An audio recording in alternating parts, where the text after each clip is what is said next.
À BFM TV non, aussi également. Ils ont dit quoi? Ils ont dit ceci. Ils ont dit attention.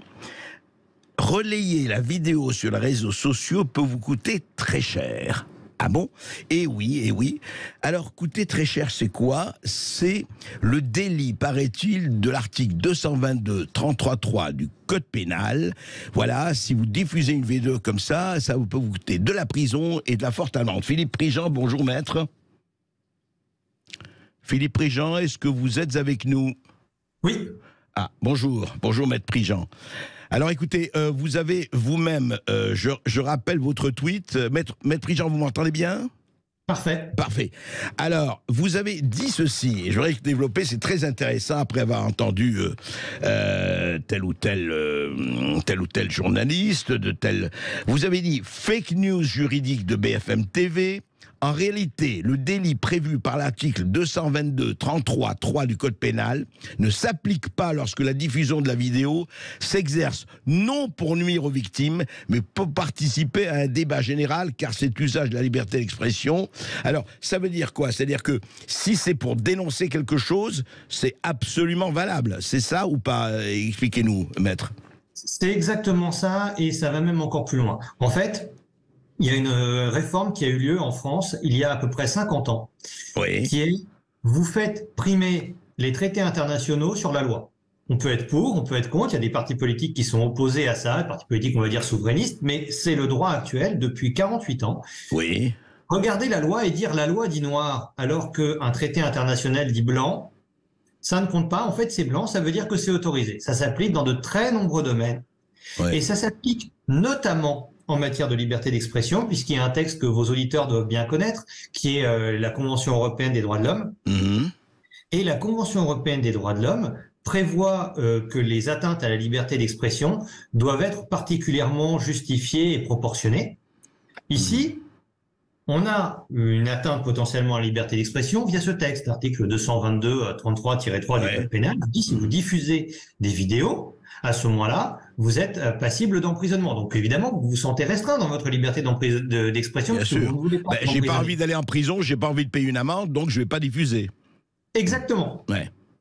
Et ça fait que, évidemment, la question est de savoir, est-ce que c'est conforme à la CEDH? Est-ce que c'est conforme aussi à la Constitution? Ce texte n'a jamais été soumis au Conseil constitutionnel. Il n'est même pas remonté apparemment jusque devant la Cour de cassation. D'accord. Donc c'est de savoir comment on l'interprète et est-ce qu'on considère que la loi doit être appliquée même lorsque l'article 222-33 doit s'appliquer, même lorsque le but est de dénoncer l'agression. Bien sûr que non, c'est pas pour ça que la loi a été conçue. Vous lisez l'exposé des motifs de la loi, l'idée c'est de sanctionner le fait de diffuser des images d'agression qui ont été délibérément enregistrées dans le but de nuire à la victime. Regardez, cette personne a été brutalisée, elle a été violée, c'était notamment à propos des tournantes ou des agressions de masse. C'est pas du tout pour dénoncer les infractions. Et donc là, on sait qu'il y a une jurisprudence prononcée de la Cour européenne des droits de l'homme, mais il y en a d'ailleurs une aussi du Conseil constitutionnel sur le respect de la liberté d'expression. Et ça fait qu'évidemment, vous n'allez pas être condamné pour ça. Et il y a un deuxième élément qui fait que vous n'allez pas être condamné, c'est le tweet qui est juste en dessous, je l'ai fait en 2 fois, qui est quand vous lisez l'article 222-33-3 du Code pénal. Vous pouvez aller le trouver sur Internet, c'est vraiment, vous entrez n'importe quel moteur de recherche, vous mettez l'article 222-33-3 du Code pénal, et on vous explique qu'il s'agit que ce qui est sanctionné, c'est le fait de diffuser des images, mais des images qui ont été enregistrées sciemment. Ah oui, d'accord. Sauf qu'ici, que nous dit même l'article de BFM TV? BFM TV, moi c'est ma source là-dessus, nous dit c'est une caméra d'interphone. Vous avez déjà vu un interphone prendre une décision sciemment? Et un interphone se réveille, il dit ah ça je vais enregistrer. Ah non, un interphone c'est une machine, c'est pas une personne. C'est une caméra qui était devant l'immeuble, enfin en bas de l'immeuble, oui. C'est ça. Bien sûr. C'est une caméra automatique. Vous n'avez jamais vu un interphone prendre une décision?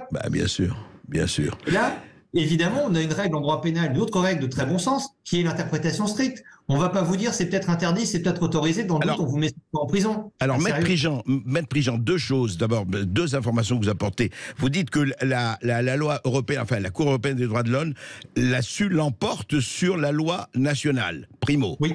Et deuxièmement, et surtout, vous nous dites, attention, d'abord, il ne s'agit pas d'avoir fait ça sciemment, c'est une caméra Interpol, une caméra fixe, mais surtout, comment peut-on faire l'amalgame, parce que quelque part il y a ça au-delà du juridique, entre les voyous, disons les ordures qui filment ou des viols ou des tournantes et qui les mettent sur les réseaux sociaux, parce qu'il y a ça aussi, des tabassages qui sont filmés par les auteurs eux-mêmes, hein, et on voit ce que c'est, etc.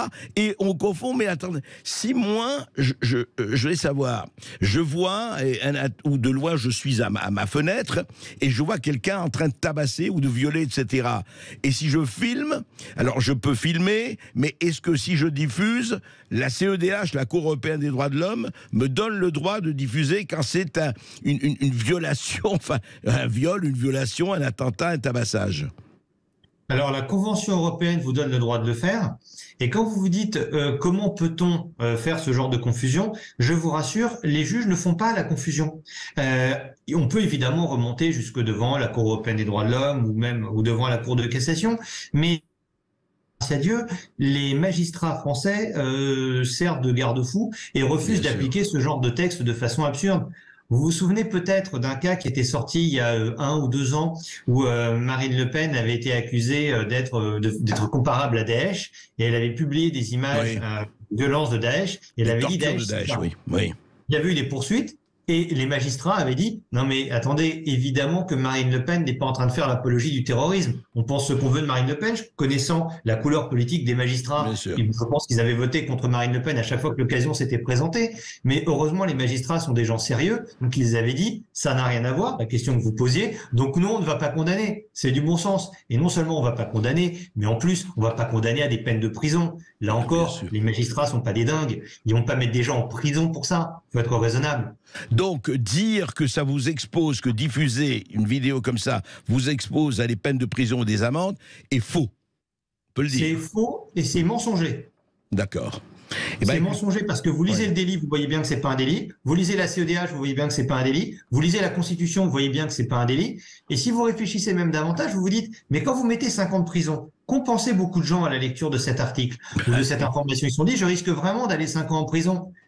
Bien sûr que non. Bien sûr. C'est un mensonge aussi. C'est intéressant. C'est-à-dire que la peine encourue, c'est la peine qu'on va avoir, c'est faux.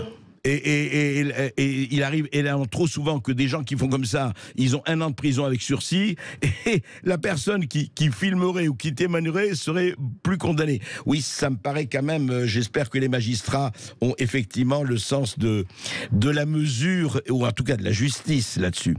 Merci, Maître Prigent, d'avoir rétabli un certain nombre de choses. À bientôt.